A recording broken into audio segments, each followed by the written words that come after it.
Halo, selamat sore. Sore. Dengan Pak Manahan. Iya, Pak. Iya, Pak. Saya berkata dengan Ricky. Boleh minta waktunya sebentar? Dari mana, Pak? Ya, begini Pak. Saya seorang saksi Yehova.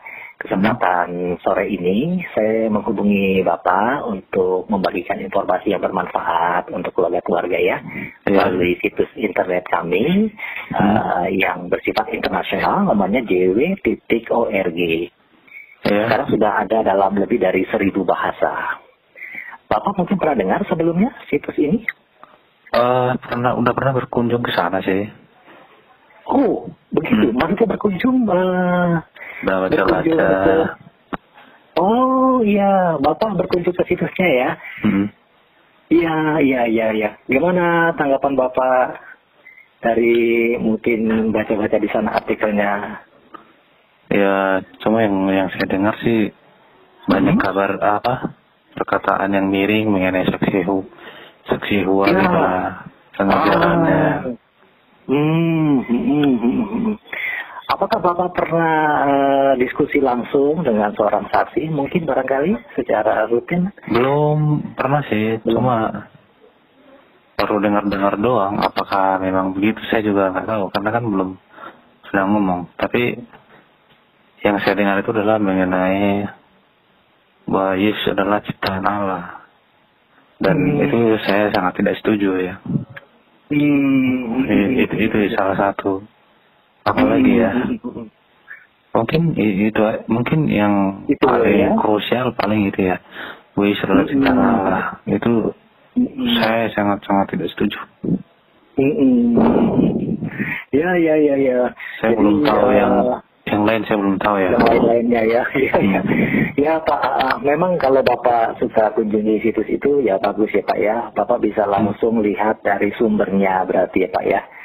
Karena kadang-kadang kalau kita di internet ini bisa banyak orang punya pandangan, bisa ada ya Pak ya.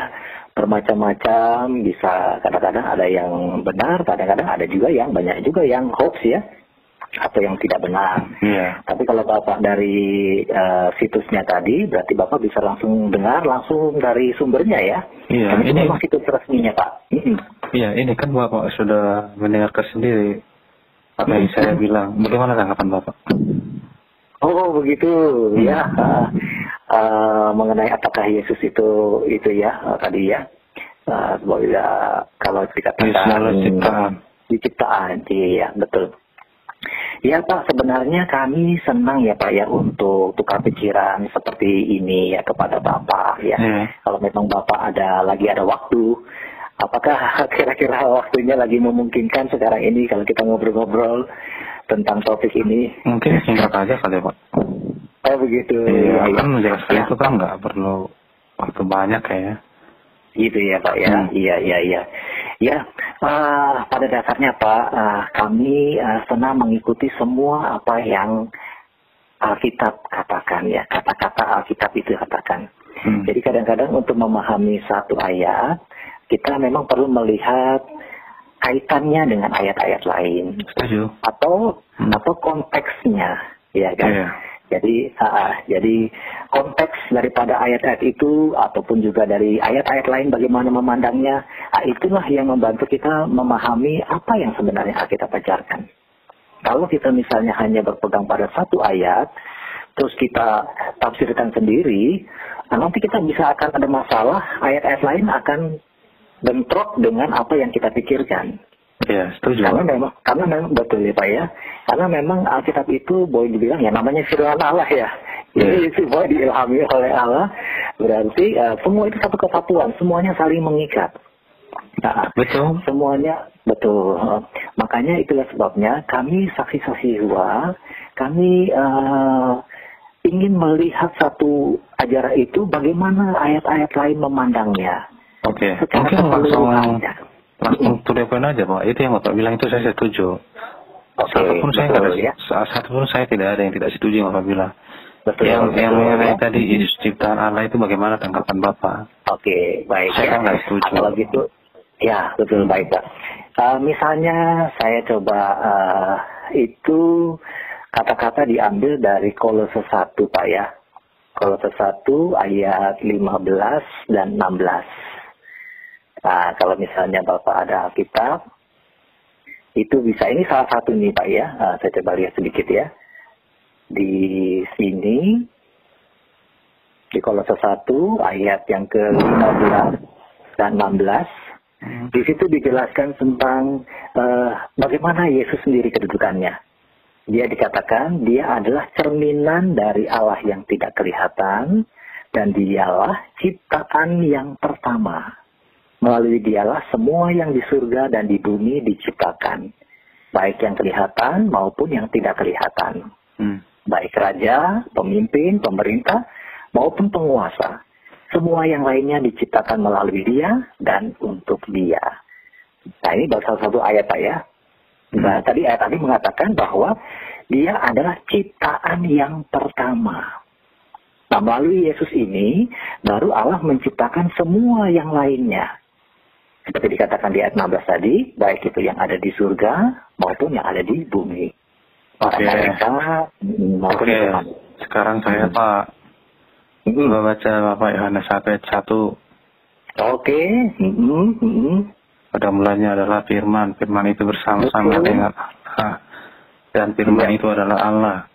Terus ayat 14. Firman itu telah menjadi manusia. Yang menjadi manusia itu siapa? Firman itu telah. Yesus kan? Iya kan? Nah, itu apakah firman itu telah menjadi manusia? Apakah itu diciptakan? Dan dia di antara kita, dan kita telah melihat kemuliaannya, yaitu kemuliaan yang diberikan kepadanya sebagai anak tunggal Bapa, penuh kasih karunia dan kebenaran. Jadi dari sini, tadi setuju Bapak yang dibilang di awal, tidak boleh bertentangan ayat 1 dengan ayat yang lain. Tapi Bapak yang baca tadi dengan ini sudah bertentangan. Tapi kalau ini, maka bagaimana ya? Kalau ini sangat jelas, sangat jelas bahwa Tuhan kita itu adalah Bapa, memiliki firman dan roh di dalam dirinya.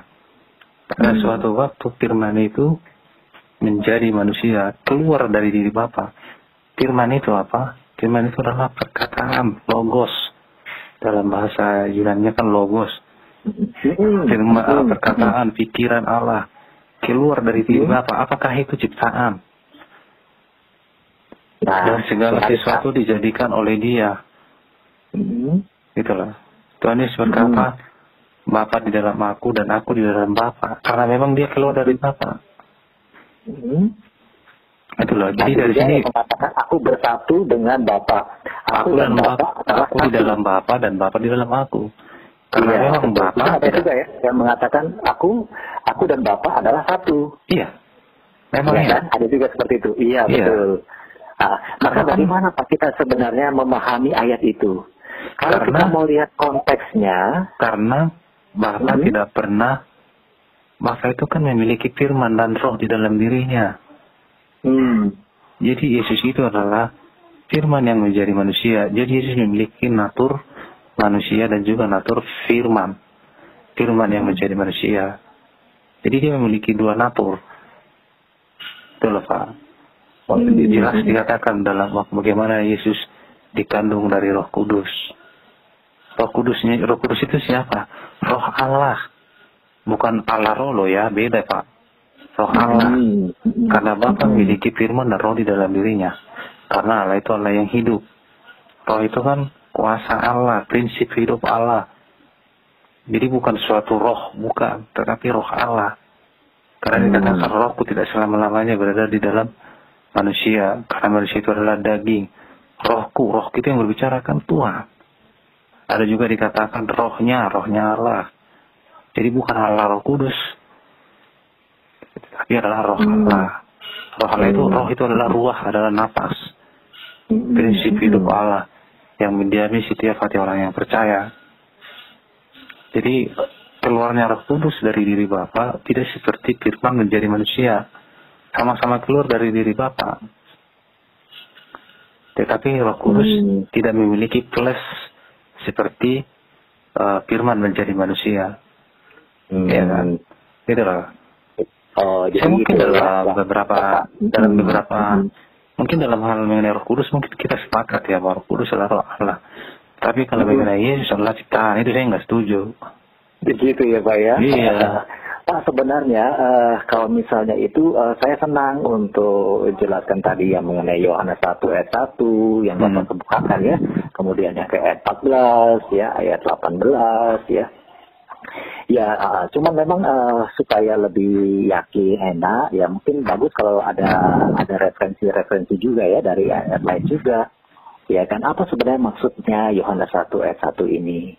Karena menarik ya, dari ayat yang keduanya saja. Ya kan, dari ayat 1 tadi disebutkan bahwa firman itu bersama dengan Allah. Ya kan? Iya, karena bersama itu artinya bahwa firman itu selalu ada di dalam diri Bapa. Bapa tidak pernah kehilangan firman. Ketika firman menjadi manusia, apakah firman Bapa kehabisan firman? Kan tidak. Iya kan? Itu maksudnya Bapak ya? Iya. Nah kemudian menarik ya Pak ya, kita lihat kalau di ayat yang ke-18 saja, ya. Kalau tadi ayat yang ke-14 tadi kan disebutkan ya, firman itu semua manusia bisa lihat ya. Apa? Kita firman itu kan sudah menjadi manusia. Iya, dan semua orang melihat kemuliaannya ya. Iya. Tapi bagaimana dengan Bapak itu sendiri? Kalau kita lihat di ayat 18-nya, tidak seorang pun yang pernah melihat Allah, ya kan? Iya. Jadi kalau Bapa atau Allah, tidak ada seorang pun yang pernah melihatnya. Tapi kalau firman itu tadi, kita semua melihatnya dari dikatakan ya. Iya. Orang-orang Itu yang 18. Betul. Kalau Bapak misalnya ingin tahu lebih banyak tentang ini, apakah Bapak senang kalau saya kirimkan salah satu artikel yang menjawab pertanyaan tadi yang Bapak sebutkan dari jaga.org? Ya, karena rasanya mungkin saya sebenarnya JWRG saya udah tahu itu Pak, sudah pernah membaca itu. Tapi mengenai yang artikel mengenai soal sahabat ini atau soal mengenai Yesus ini secara spesifik, kalau Bapak tidak keberatan, saya mau kirimkan juga. Sehingga mungkin itu barangkali lebih jelas ya, lebih lengkap. Saya udah tahu kalau kita ngomong kalau yang begitu-begitu udah tahu saya. Jadi sebenarnya gitu. Oke, apa-apa Pak. Ya itulah Pak, intinya kami senang berbagi-bagi ya kan. Baguslah kalau Bapak senang lihat langsung dari sumbernya. Mungkin mudah-mudahan Bapak bisa lihat sendiri dari ayat Alkitabnya, Bapak bandingkan. Cuma yang saya sangat menyesalkan dari kelompok Bapak, saksi-saksi itu adalah itu tidak mengatakan ini sebagai ciptaan. Menurut saya adalah kekeliruan yang sangat besar. Karena dari ciptaan. Iya, itu loh. Jadi maksudnya bagaimana Pak? Boleh diinikan lagi bahwa dia diciptakan begitu kan? Menurut kelompok Bapak, saksi-saksi Yehova itu mengimani bahwa Yesus adalah ciptaan, sedangkan saya enggak, itu aja. Oh gitu, ya. Mungkin Pak nanti kalau Bapak mau lihat lagi dari buku Wahyu, ya kan itu semakin jelas. Saya udah tahu itu ayat itu Pak, saya udah tahu itu. Iya, karena sudah umur. Tapi artinya itu bukan begitu. Kalau misalnya firman, kalau firman menjadi, mungkin pernah nggak terpikirkan sebenarnya ajaran Tritunggal ini kapan mulainya? Ini mulainya pada waktu kapan? Itu ada Pak sejarahnya. Bapak jangan bicara Tritunggal. Bapak mau tahu? Jangan bicara Tritunggal Bapak sama saya, karena saya nggak mempercayai Tritunggal. Misalnya kapan orang mulai membawa nama Yesus disamakan dengan Allah? Itu ada sejarahnya Pak. Kalau memang Bapak pengen tahu lebih banyak, saya tidak menyamakan Yesus dengan Allah. Yang saya percaya adalah, saya juga jawab Bapak tadi ngomong Tritunggal, saya bukan penganut Tritunggal. Saya penganut Allah yang Esa. Allah yang Esa itu memiliki firman dan roh. Dan pada suatu waktu firmannya itu menjadi manusia. Tetapi ketika firmannya menjadi manusia, dia juga nggak kehilangan firman. Dan juga memiliki roh, makanya dia adalah Allah yang hidup. Jadi gitulah Pak. Menurut Bapak firman itu sama dengan Allah? Firman itu ada di dalam diri Bapak. Berarti Yesus itu sama dengan Allah, begitu kan? Memiliki hakikat Allah. Karena dia kan firman. Apakah dia sama dengan Allah itu sendiri? Ya, Kalau Yesus kan memiliki natur sebagai manusia, dia memiliki hidup sendiri, tetapi dia melakukan pekerjaan yang diperintahkan oleh Bapa. Sebab aku melakukan apa yang Bapak, kalau menurut Bapak sekarang, apakah Yesus sama dengan Allah itu sendiri? beda. Berbeda pribadi maksud saya ya, karena kan dia keluar dari Bapa, tetapi dia satu natur dengan Bapa, karena dia firman yang menjadi manusia. Tetapi Yesus tidak dapat sesuatu dari dirinya sendiri, tetapi dari Bapa yang mengutus dia. Ada kayaknya itu semua. Gitu loh. Menarik Pak. Kalau Bapak pengen tahu lebih banyak tentang ini, saya sudah tahu Pak, bukan nggak tahu lagi. Justru saya mau ngasih tahu Bapak. Loh, bisa banget nanti Bapak bisa itu ya. Kalau memang Bapak kita keberatan, saya mau kasih artikel yang menjawab pertanyaan Bapak tadi sebenarnya, supaya bisa lebih jelas ya. Mungkin kalau sekarang hanya terbatas sekali ya. Bahwa yang memiliki Yesus adalah Allah Bapa. Itu kan jelas. Betul. Gitu lah. Jadi jelas berarti bahwa Yesus memang beda dengan Bapa itu sendiri. Beda. Beda, tetapi dia berasal dari Bapa. Betul. Karena berasal dari Bapa itu. Iya. Maksudnya Bapa berasal dari Bapa itu maksudnya apa? Ya, firman menjadi manusia.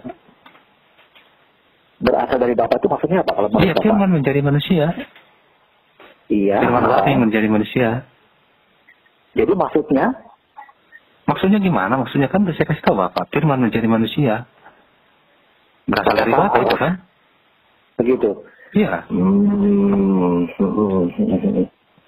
Ya, Yesus pernah sering mengatakan ya Pak ya kepada murid-muridnya, aku turun dari surga. Nah iya itu dia. Aku diutus dari surga. Bapa mengutus firman-Nya untuk menyelamatkan manusia dari dosa. Gitu. Betul. Jadi artinya dia berasal dari Bapa itu karena memang dia tadinya adalah makhluk roh. Bukan makhluk berkuasa di surga. Bukan. Bapak pernah dengar bahwa Yesus sebenarnya di surga sebelumnya adalah penghulu malaikat atau panglima dari semua malaikat. Bapak pernah dengar itu? Enggak, bukan. Saya belum pernah dengar itu. Coba nanti kapan-kapan. Penghulu malaikat itulah yang si Lucifer yang memberontak itu. Oh, bukan. Itu jauh berbeda. Di mana ya ditulis? Di mana ditulis? Oh, Bapak nanti bisa lihat ya. Nanti saya kirimkan ya Pak ya, coba ya artikelnya ya. Nanti saya coba cari tahu dulu ya, lihat lebih banyak lagi dulu ya. Itu dari bacaan kita tadi sudah jelas firman menjadi manusia Pak. Betul. Kenapa? Karena dia sebenarnya tadinya adalah penghulu malaikat di surga.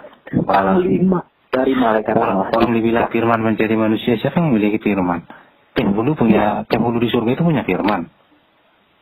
Firman, apa artinya firman? Karena dia adalah juru bicara Allah. Dia adalah pribadi yang dipakai oleh Sang Pencipta untuk menjadi wakil Allah. Selama Allah berkomunikasi dengan manusia di bumi. Dia sering dipakai, makanya disebut sebagai firman, juru bicara Allah. Dia pribadi yang nomor 2 di alam semesta ini. Tapi dia kan, kita sebut dia sebagai nama penghulu malaikat ini. Tapi dia itu keluar dari Bapa, Pak. Maksudnya keluar dari Bapa karena dia berasal dari surga. Bukan karena dia dari surga. Dia tadinya di surga soalnya, makanya dia dari Allah diutus gitu loh Pak. Bapak mengutus firman-Nya menjadi, itu kan yang Yohanes 1 ayat 14 itu, firman itu telah menjadi manusia. Itu kan udah jelas. Maka mau menghilangkan ini. Bukan, karena saya bilang tadi dia disebut firman, kenapa? Karena dia adalah juru bicara Allah, memang dia disebut firman atau logos. Ya kan, makanya kenapa tadi dikatakan Yohanes 1 ayat 1, dia bersama dengan Allah. Memang itulah sebabnya pada waktu itu dia ada di Allah, ada di sisi Allah. Saya setuju maksud Bapak itu, cuma dia itu keluar dari diri Bapak, bukan tadinya penghulu di sorga, bukan. Dia berada gitu loh. Tapi boleh ya, kalau misalnya Bapak kita keberatan, saya coba kirimkan artikel yang menjawab siapa dia sebelumnya dia turun ke bumi. Kenapa tadi saya bilang dia adalah penghulu malaikat? Di mana tertulis itu ayatnya itu? Boleh. Nanti saya baca. Oke. Nanti saya kirimkan ke Bapak aja ya. Gitu, ya. Di mana ditulis itu? Saya harus cari dulu Pak. Ya, saya harus cari dulu karena Bapak kan pasti pengen melihat nggak hanya satu ayat ya. Seperti tadi kita bilang, Kalau kita cuma satu ayat aja nanti kita jadi salah tafsir, ya kan? Coba kita lihat sekarang seluruh ayat yang bicara soal penghulu malaikat ini. Jadi kita punya gambaran yang lengkap. Siapa penghulu malaikat ini? Ini Pak siapa ya? Ini Pak siapa namanya Pak? Kenapa? Pak siapa namanya Pak? Saya dengan Ricky Pak. Pak Ricky tahu nomor saya dari mana Pak? Kenapa? Pak Ricky tahu nomor saya dari mana Pak? Saya lihat nomor Bapak ada di internet itu. Ada di OLX. Ada di OLX. Oh gitu. Iya. Oke. Iya. Iya begitu Pak. Oke. Ya, nanti saya kirimkan aja ya Pak ya ke Bapak ya, mungkin supaya Bapak bisa lihat ya lebih lengkap lagi. Oke. Thank you Pak ya. Oke, baik, terima kasih Pak ya. Oke, sama-sama.